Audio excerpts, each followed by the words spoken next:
it very engaging. If you have any comments or any issues, you can just alert us in the chat window and it will be addressed as well. So without wasting my time, thank you for staying with us, and over to you, Peter. Hello. Good morning, good afternoon, good evening, everyone. I'm glad to be with you today. Just like Estella said, we are going to talk about how you can journey to financial freedom. And we are focusing on financial literacy and entrepreneurship. I'm the executive director for CFLE Africa. CFLE Africa is a social organization that develops and promotes financial literacy skills in Africans, especially young Africans. And so we are building an Africa in which all people are financially aware and financially literate. I also run Pecan Capital Consulting, a personal and group financial planning firm that help people get and keep their financial house in order. So let's zoom into our conversation for today.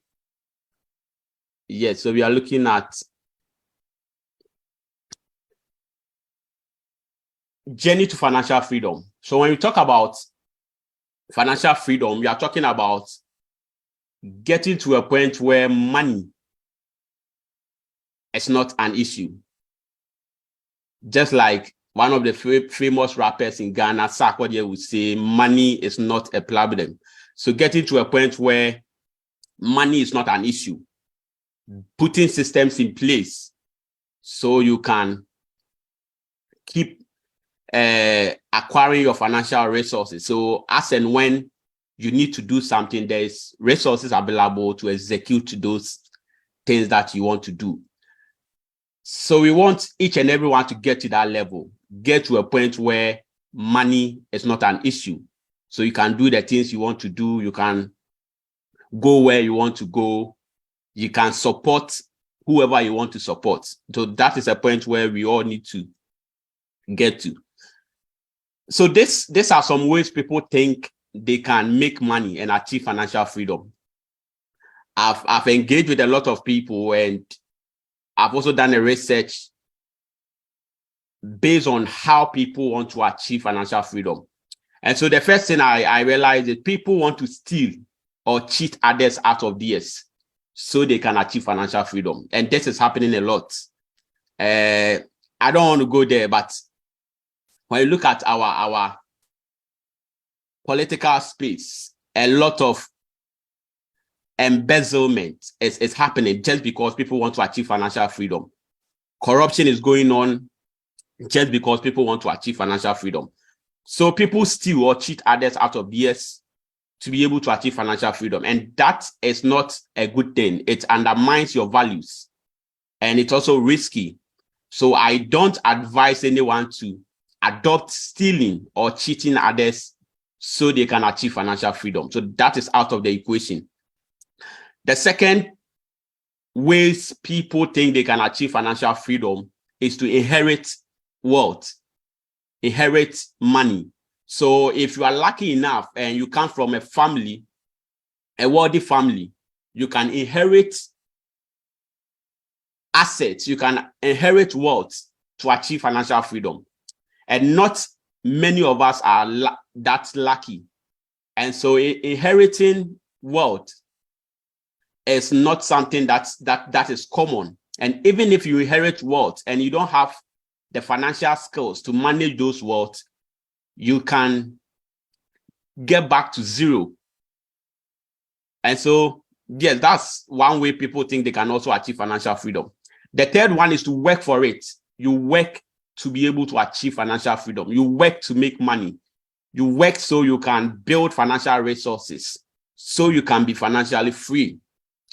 This is a noble cost, and mostly it's honest, but do not guarantee financial freedom without leverage. So when you are working to achieve financial freedom, the probability of achieving financial freedom is not that guaranteed, unless there's a principle called leverage, unless you leverage that to achieve financial freedom. And this is something I'll dive deeper into in the course of my presentation. The fourth way people think they can achieve financial freedom is to put what they have in financial investment. Yes, so once they start making some money, for them to achieve financial freedom, they will put this money into investment, financial investment, so they can use that to achieve financial freedom, which is perfect as long as you have a perfect financial skills and the right advice. If you have a perfect financial skills and you have the right advice, you can achieve financial freedom by putting your money into financial investments.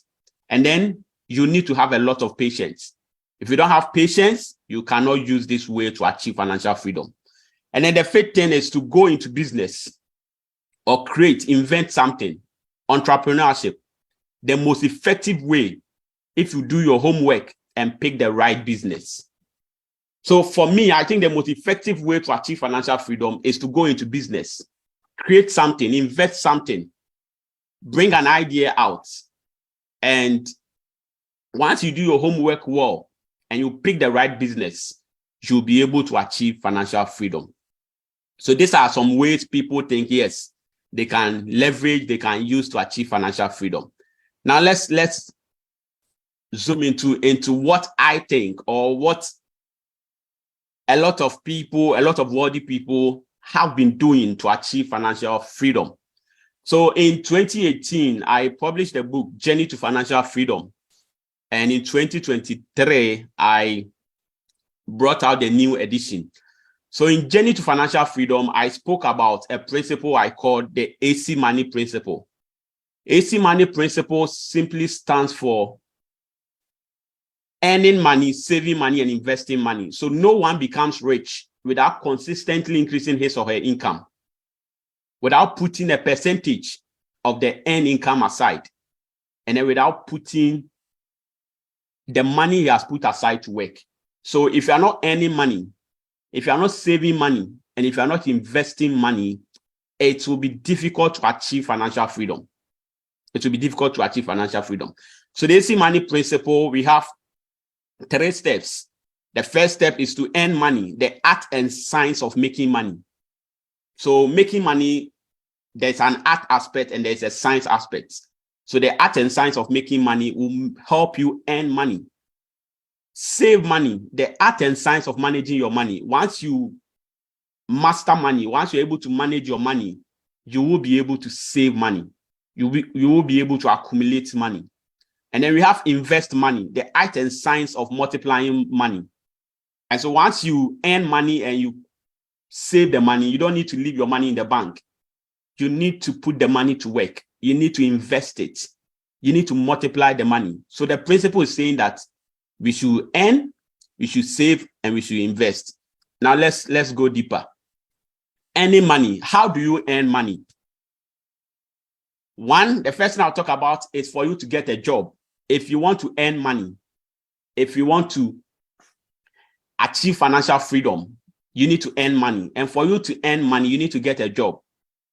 And for you to get a job, you need knowledge and skills. Without knowledge and skills, no organization will be willing to employ you. So that's the reason why we go to school. We go to school to acquire knowledge. We go to school to acquire skill sets. So based on that knowledge and skill set, we can then go to an organization and say, I have knowledge in this, I have skills in this. Now employ me so you can give me money, or I can earn money. So you need knowledge, you need skills. After getting your knowledge and skills, you now build a compelling CV. So if you want to get a job, after getting knowledge and skills, put this knowledge and skills into a compelling CV. So when you go for the interview, your CV will speak for you. Without a compelling CV, you cannot get a job in our current dispensation.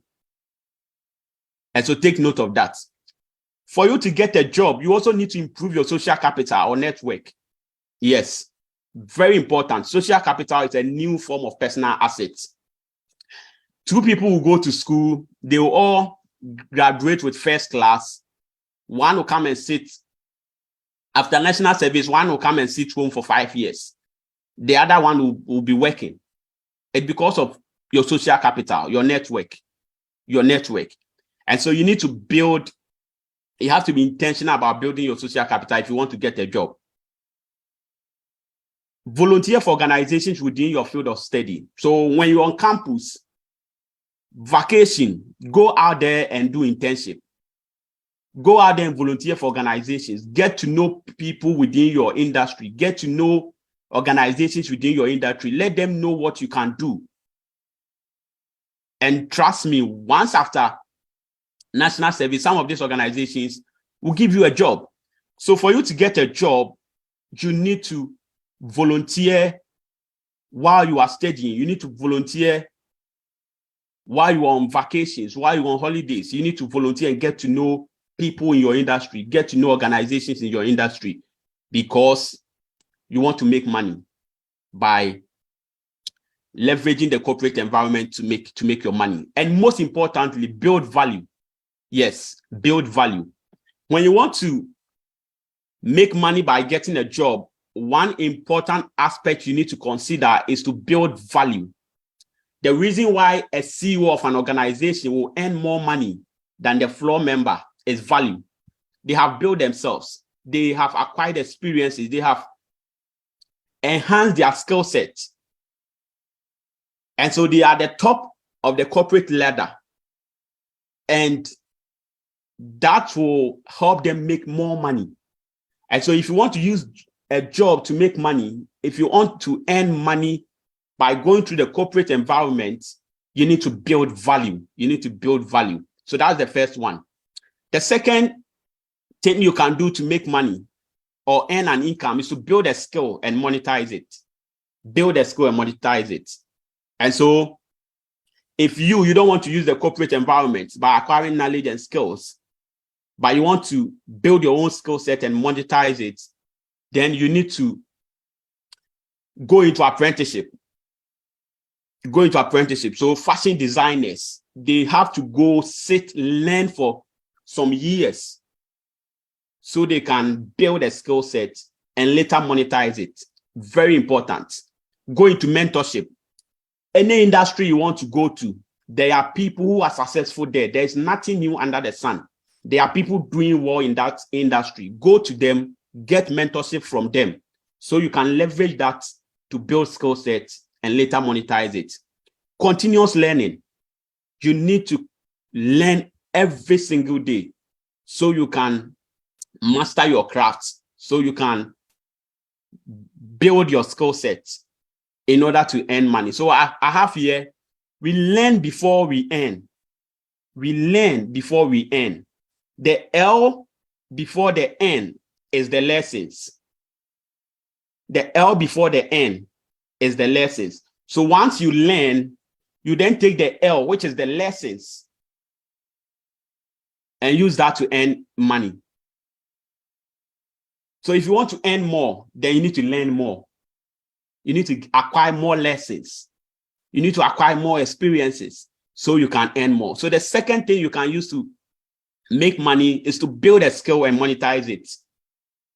IT skill, digital skills, fashion designing, auto mechanic, graphic designing, website developer. These are skills you can build and monetize that to make money. And then leverage your talent. If you have talent, you can leverage that to make money. Grow and master your craft. Get mentors, get groomed. So if you're a good singer, you can master your craft and get to a point where you will start making money from your craft. If you are a writer, you can master your craft or your talent and start earning money from that. If you are a footballer, you can master your craft and start earning money from that. So you can leverage your talent to make money. That is the earning aspect. You can leverage your talent to make money. A lot of musicians are leveraging their talent. Sarkodie is leveraging his talent. Just recently, Yvonne Nelson has launched a book. He wrote the book. That is her talent. So yes, master your talent and leverage that to make money. And then the fourth thing is entrepreneurship, meeting the needs of others, solving problems. making life easier and comfortable for others. That is what entrepreneurs do. So I always say everything you see around you,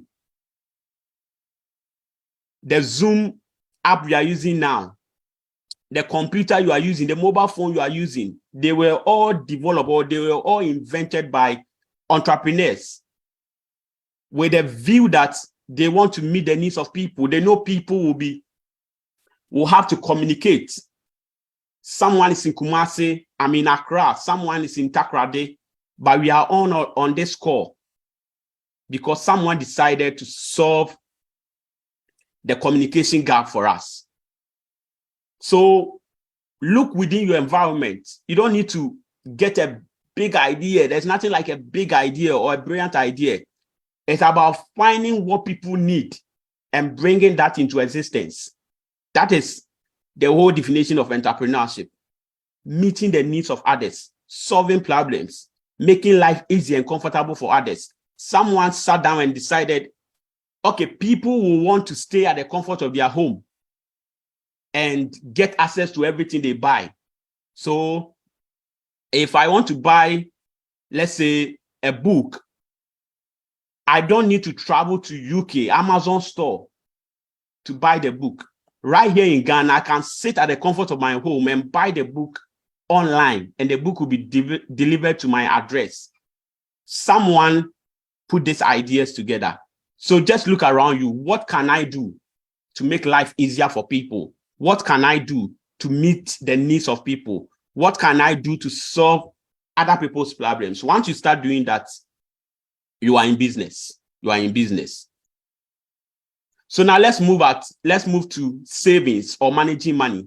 So once you have putting systems in place and you are earning money, fantastic.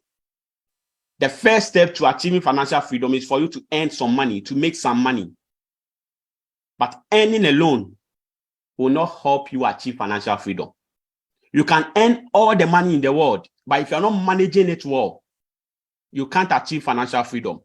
So this brings us to managing money. And in managing money, there's one thing I've realized will hinder a lot of people from achieving financial freedom, and that is spending. Overspending and impulse buying will hinder a lot of people from achieving financial freedom. Overspending and impulse buying. It is one of the things that will hinder a lot of people from achieving financial freedom. They won't even achieve it. But how do you prevent overspending and impulse buying so you achieve financial freedom?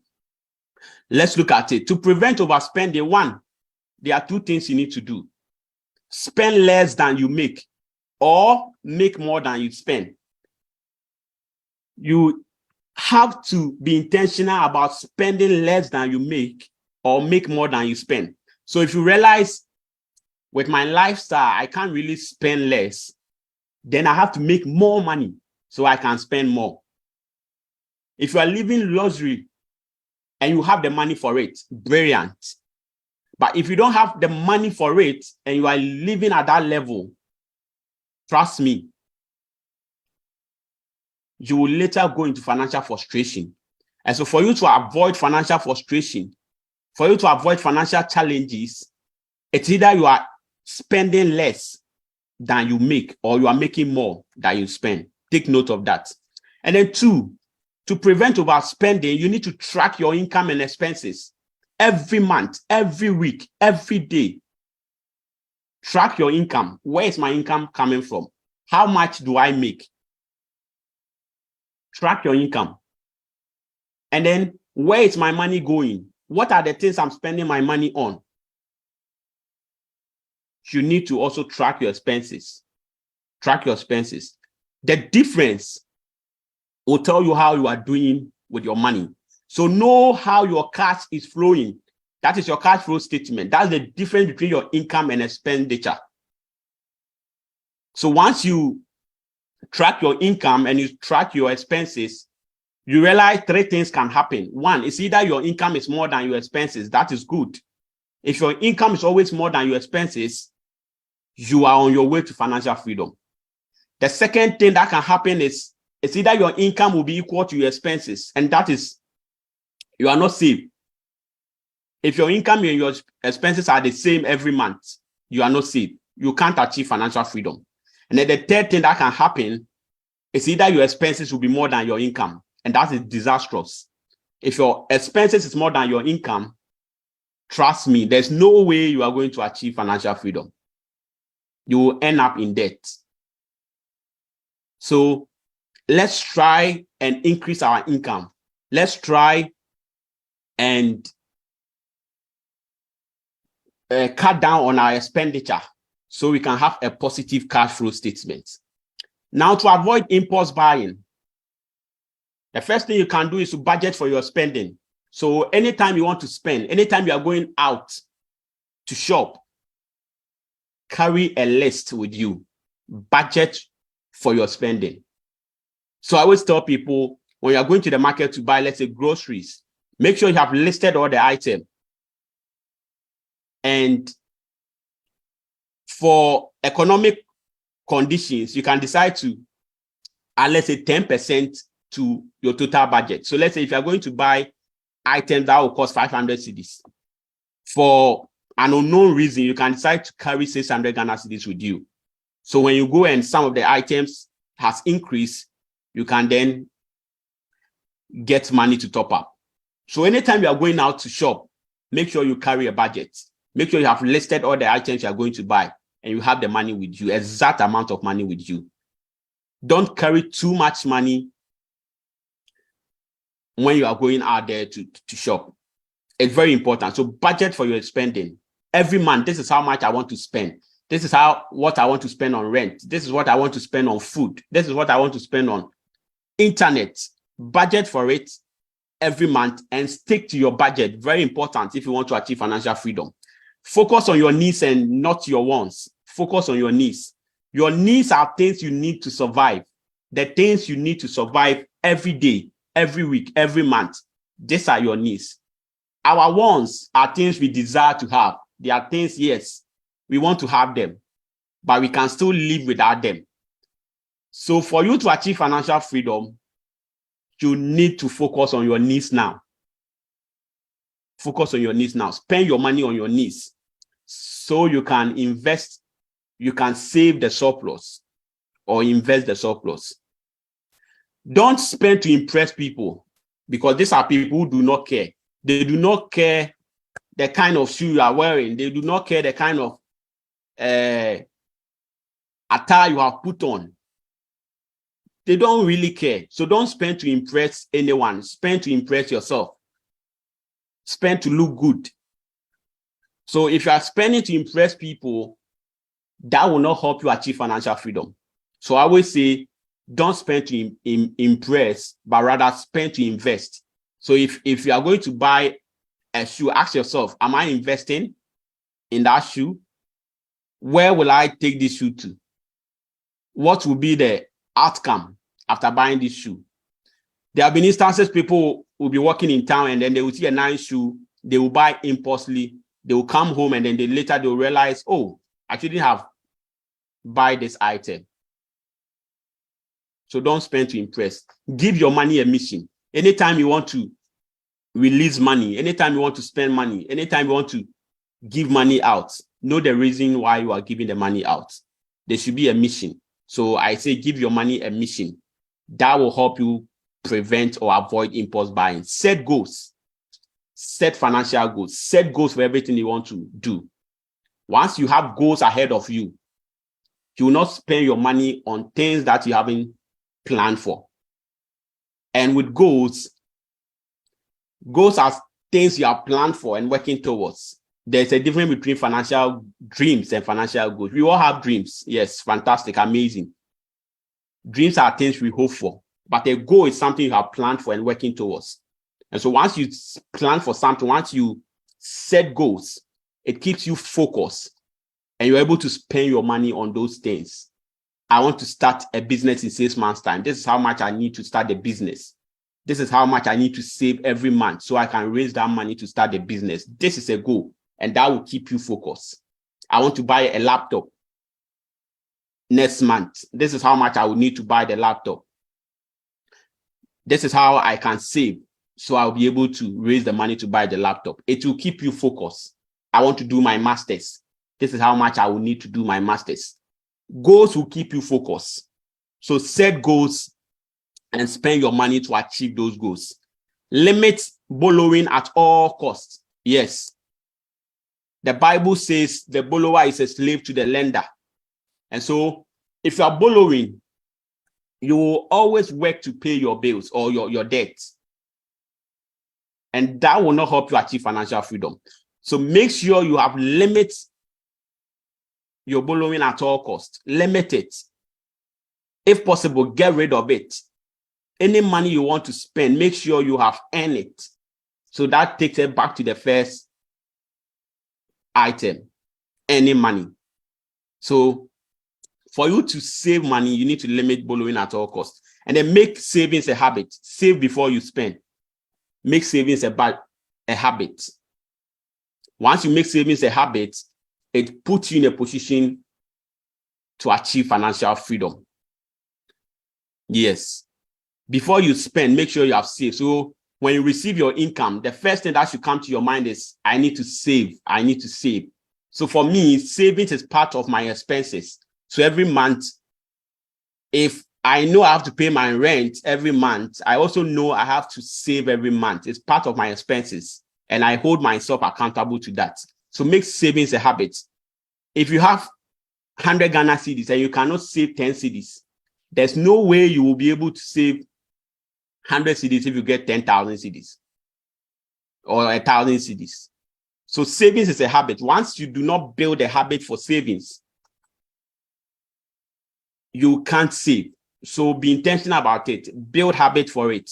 If you get 100 cedis, tell yourself, I invest 10 cedis. If I get 500 cedis, I'll invest 50 cedis. If I get 10 cedis, I'll invest 1 cedi. So it's the little savings that will help you achieve financial freedom. Money, saving and investing even a little will make a huge difference over time. Yes, saving and investing even a little with the power of compounding will make a huge difference over time. So let's make savings a habit and save before we spend. Once we start doing this, we will be able to master our money. We'll be able to manage our money well. Now let's move to the third item. After earning money, making money, and then saving and managing your money, the next thing you need to do is to invest. That's multiply your money. I call it the science of money making money. Yes, your money must work hard as you are working. You are working hard to make money. You are working hard to earn money. And so your money must also work hard. So you multiply money by investing it, putting it to work. How do you multiply your money? Invest in income generating assets and money market securities. So one way you can invest your money is to put them into assets that will generate additional income. And money market securities. So you can do fixed deposits, you can buy T-bill, you can enroll into a fixed income investment, mutual funds, and all that. So these are securities where you can put your money in, and then your money will grow over time. But let me say that before you invest your money, there are key things you need to know. One, how you want your investment to earn you money. Very important. So there are 3 ways your investment can earn you money. One is for you to get income. 2 is through growth, for your investment to grow over time. And 3 is for you to get tax deduction or tax rebate.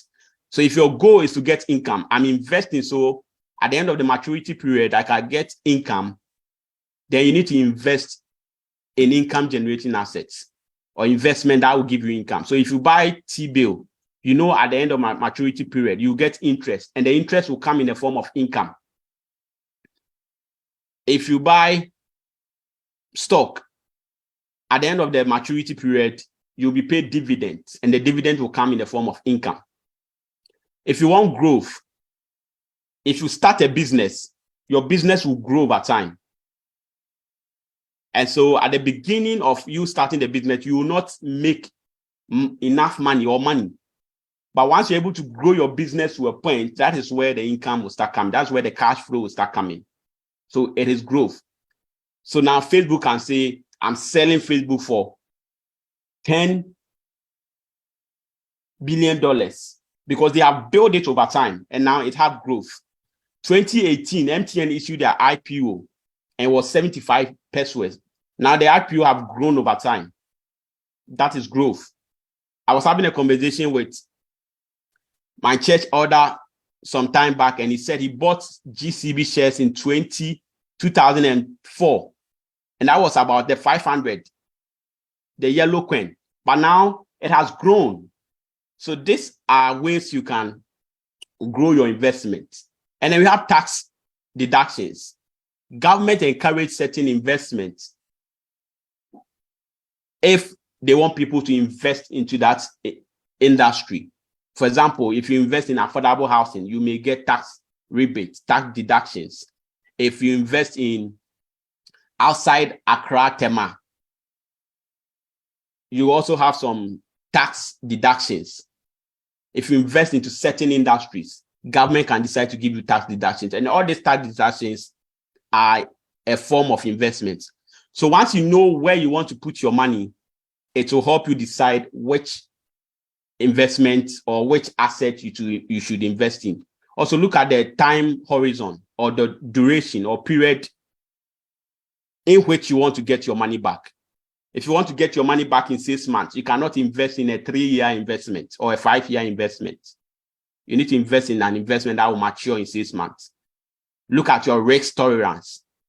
If you're someone who loses 1 CD and you will cry all day, you can't invest in a high risk investment, because the higher the reward, the higher the risk, and the lower the reward, the lower the risk. So if your risk tolerance is not that high, you can invest in low risk investment. So you need to consider all this: asset allocation, where you want to allocate your investment.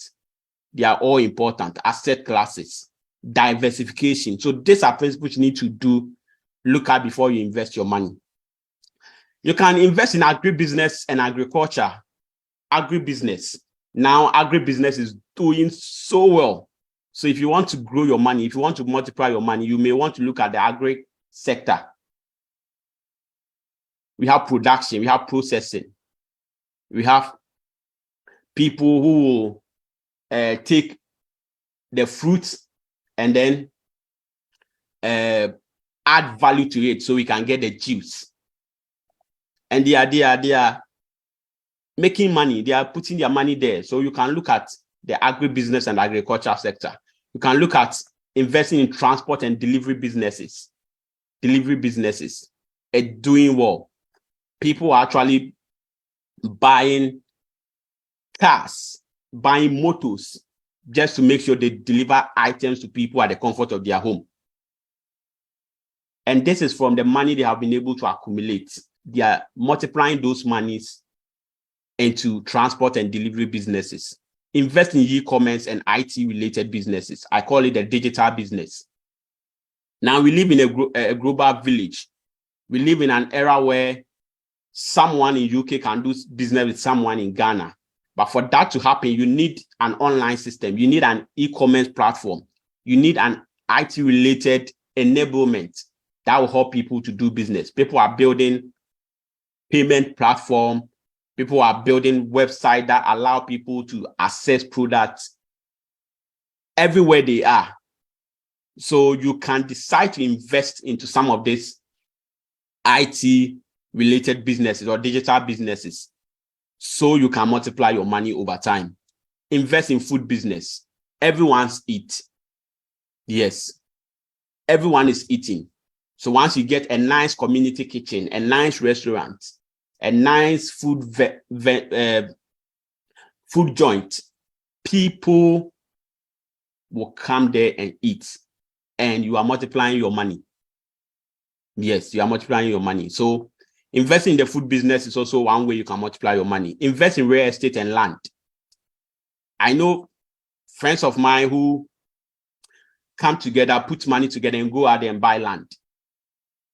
And then they'll wait for it to gain value, and then they will sell it out. So people are actually multiplying their money, buying land, investing in real estate to multiply their money. So this is also one of the areas you can look at. Invest in your children, other people's talent, partnership. Invest in your children. Make sure your children get to a position where they can support you when you are old. Journey to financial freedom, we are looking at the longer picture. You are looking at the longer picture. Now you have all the energy, you are youthful, you have the zeal, you can go out there and make money. But a day is coming where all this energy will reduce. So when you get to that point, do you have financial freedom to take care of yourself? So if you invest in your children, if you invest in other people's talent and skills, if you invest in building partnerships, when you don't have the capacity, when you don't have the energy, these people will be your support system. So don't spend all your money. Spend your money to invest in your children. Spend your money to invest in other people's talent and skills. Spend your money to build partnerships so you can achieve financial freedom. I also have here invest in relationship and positive associations, social capital. Yes, social capital is so important. So invest in relationship and positive associations. Build network. Join your old school association. Join a gym center. Connect with the people there. Join professional bodies, professional association. Connect with the people, because they are the people who are going to give you the opportunity so you can achieve financial freedom. The contract you are looking for, the business you are looking for, you need to connect with someone who can connect you to that business. You are one opportunity for a breakthrough. That's how I say it. Yes. So for you to achieve financial freedom, you need leverage. So this is what I said about the leverage thing. You need to leverage other people's resources, other people's time, other people's technology, other people's magazine. And this will come from association and relationship. And so you need to build that. So when you come out with a product and you have someone who is a digital marketer, because you have built a positive relationship or association with that person can help you promote that. So association or social capital is also part of how you can multiply your money. Yes, there are things you don't need money to do. People will actually help you get it done. So build relationship and positive association on your journey to financial freedom. And then I said, put your money where your heart is. Invest in something you understand, which align with your values and interests. Put your money where your heart is. Anytime you want to invest, make sure you understand the thing you are investing in.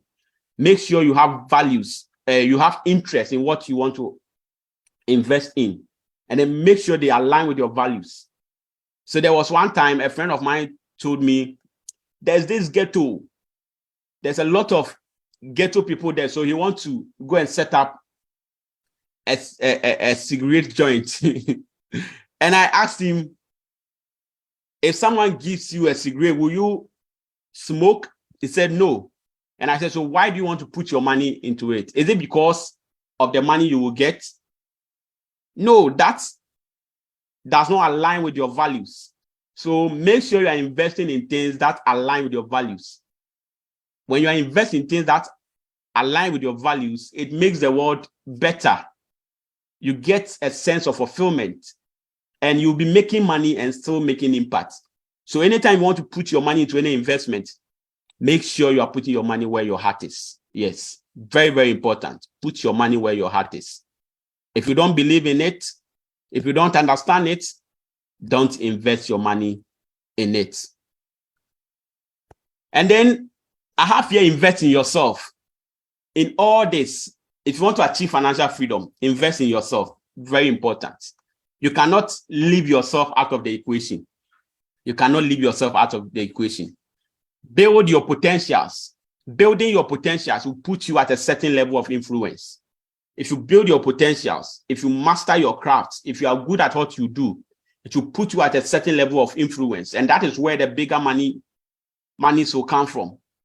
Yes, so building your potentials is very key. Developing your skills command authority and power in your industry. If you develop your skills, you will command authority and power in your industry. So ask yourself, in my field of operation, in my industry, if they are naming 5 people within my industry, am I part of those people? If you are not part of those 5 people, it will limit your financial freedom journey. It will limit your financial freedom journey. And so be good at what you do. There's this statement that says, be good to the extent that they cannot ignore you. Be good at what you do, and that will help you on your journey to financial freedom. So developing your skills, command authority and power in your industry. Sharpening your talent and ideas makes you better and more matured person. Sharpening your talent and skills makes you a better person and more matured. So you need to always sharpen your talent, your ideas, improve upon them. Don't be mediocre. Go for excellence. Always make sure everything you are doing, you are aiming for excellence. You are aiming for good. You are going at it at a higher level.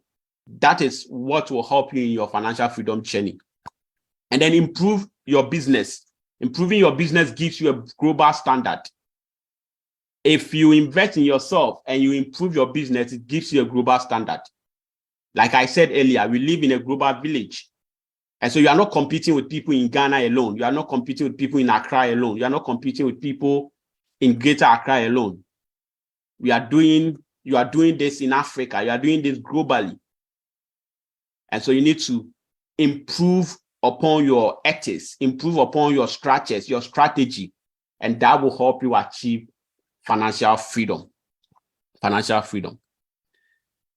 So yes, in conclusion, I would say climbing the financial ladder is an interesting journey. And with focus, determination, the right principle, you can reach the top. Let me take that again.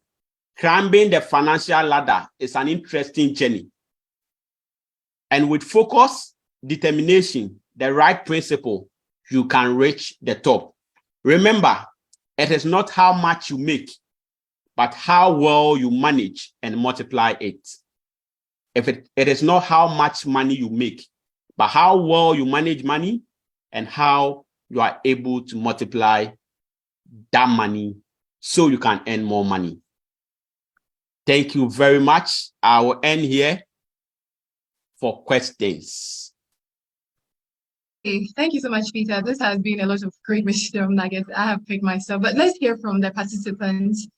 Do you have any questions for Peter? I think, okay, there's a question about risk, in regards to investments. So this is from Richard. And he says that sometimes it becomes difficult to even find good investment schemes. What can we do in a system which are mostly Ponzi schemes? Yes, I don't know if the question was clear. Great, sure. Yeah. So yes, I know there are a lot of Ponzi schemes in the system, and it makes making investing difficult. People are afraid to invest their money and all that. But I always say, if you want to invest, first look at the leadership of the organization or company you want to invest with. Who are the leaders? Who are behind the organization? Look at their certification. Are they certified? So if you are going to do investment with an investment house, make sure these people are certified by Security and Exchange Commission. If you are dealing with a bank or microfinance organization, make sure they have Bank of Ghana licenses. We do not do. So let's take time to do our due diligence. Let's take time, look at their certification, their leadership.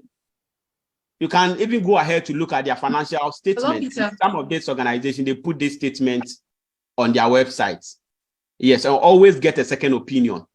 Talk to financial coaches like myself advisors and get a second opinion on any investment you want to do.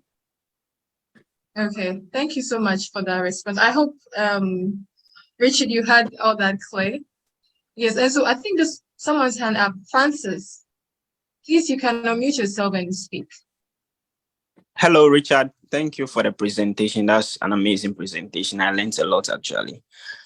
I want to ask a question. What's your opinion on the crypto markets as a vehicle for investing your money? And also with situations like what happened in Ghana with the bonds that people invest in, and these are supposed to be the safe investments we have in terms of securities. So how do you overcome challenges like that when you are investing in securities you thought or presumed to be safe, and here you see the government defaulting on the payment of these bonds? How do you go about it? And also, what's your advice pertaining to investing in the US stock market? For instance, if somebody has, if there is a way you are in Ghana here to invest in the US stock market, what do you think about that? And also, do you have any ideas pertaining to that? Thank you very much. All right. Thank you, Francis. Yeah, so the first one has to do with cryptocurrency. Yeah, so the cryptocurrency, like I said, before you do any investments, you need to know how you want your investment to earn you money. And if your goal is to earn income, then cryptocurrency will not be the ideal investment vehicle. But if you want growth, you can then go for cryptocurrency, because if you buy the coin, you have to leave it for it to grow over time. You have to leave it for it to grow over time. So you need to know how you want your investment to earn you money. If you are looking for income, that will not be an ideal investment to go into. You would rather prefer to go into income generating assets, something that can give you income, or something that can give you rare assets. But if you're looking for growth, then sure, you can decide to go into cryptocurrency so you can grow it over time. And then the second one is what happened within the financial landscape, haircut and all that. Yeah, so like I said, with every investment, there's risk. There's risk. And when you are doing investing, there will be time your investment will be doing well, and there will be time the market will come down. So we have a downturn. The market will take a downturn. And so when this happens, firstly, you need to identify how you want your investment to earn you money. And if it was for income, then you have to know that because the market is taking a downturn, you will not get the exact amount of money you were anticipated for. So your money will either reduce. And if the market is going up, your money will increase. And so in any circumstances where the market is coming down, you don't need to panic. You don't need to panic. I always tell people, anytime you want to invest, the long game, but invest for short term. Yes, play the long game, but invest for short term. If you play the long game, if some of these things happen, you know that, oh, I'm safe because I've anticipated that, yes, I'll invest for the long term.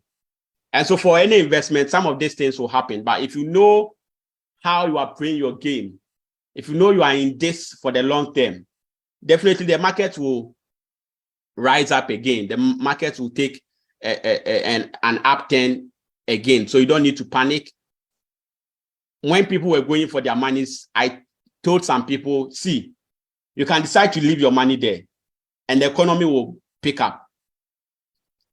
But once you go for it, because they are applying the haircut, your money will reduce.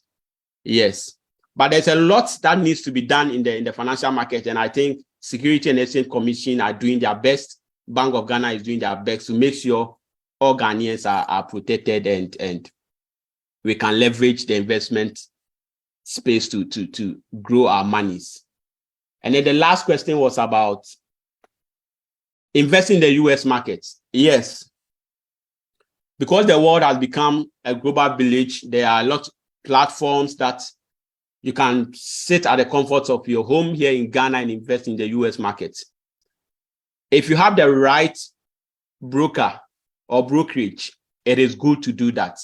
But if you don't know the one behind the brokerage firm, if you don't know the one behind the website or the platform, then I advise you don't take chances for that. So always make sure you know the one behind the brokerage firm. If you get the right platform, it is always good to invest in some of these outside money markets. Thank you. Yes. So I was back to what I was saying. I was saying that a last question before we sign out. So how can somebody strategically build a network if they are introverts? How? Okay, great. Yes. Yeah. Yes, sure. So I always say you can always find a way to connect with people. You know, now people are building networks using the social media.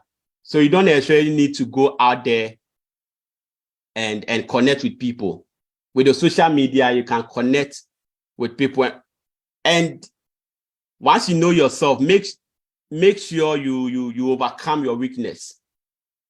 We all have our temperament, and our temperament prevents us from doing certain things. But make an effort to at least overcome your weakness. And then I think here you can push yourself up to connect with people, even if you are introverts. I remember once upon in my life, I wasn't someone who could speak like this. I was very shy. I couldn't speak in public and all that. But over time, I had to build this. And now I am everywhere. I connect with everyone because I know that is what will take me to what I want to achieve in life. So yeah, we can push ourselves forward and connect with people. Okay, thank you so much for sharing that. Thank you, Peter, once again for that insightful session. I wrote down a lot of things, and I hope that we can all put it to work. And when you do share it with us. So a survey for you to fill. Please do also fill it for us and tell us your experiences, tell us how the session went. And then for the impact, what this program has been doing for you, let us know and let us grow together. Also, you can also watch out for the Wednesday, 12 July, we're going to have a session, Embracing Equity, Inclusion, and Diversity at the Workplace. You don't want to miss out on that too. So please do note that on your calendars as well. And we thank you all for joining us. And also in the comment section, we have our social groups. And so you can join in to have updates on all our programs. So thank you all so much for spending your time with us today. We hope you had a great time. And till we come your way again, have a great day. Bye. I think there is a question. No? Bye-bye. There's a question. Yes. Okay. Sorry, Okay. the person just DM'd me directly. Okay. Sure. I think it's from Jamil, and he's asking, how do you pull your friends along when you start making good money? What are the ways to ensure that they don't spoil your source of income after pulling them along, your journey to financial freedom? Great. So always connect with like-minded, positive people. So there are three ways I connect with people. I connect with people above me, so I can learn from them. I can take advice from them, so they can guide me on my journey. I connect with people on the same level, but I make sure these are people who are like-minded, positive individuals. So we support ourselves, we build that support network. So I'm pushing you, you're also pushing me, we're on the same level. And then I also reach out to the people below me so I can bring them up. And so if you build a supportive network, if you build a positive network, I think some of this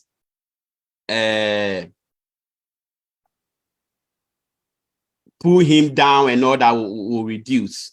And always connect with people above you so you can always take direction. Yes, they will guide you. They will help you avoid all the challenges and pitfalls ahead of you. Very important. Thank you so much, Bernard, for that shipping, and thank you for that response as well. So, in other words, have a mentor and connect with people in the high places. Thank you so much. So, till we come your way again, thank you Peter, once again for this wonderful session. Have a great day, you all. Bye.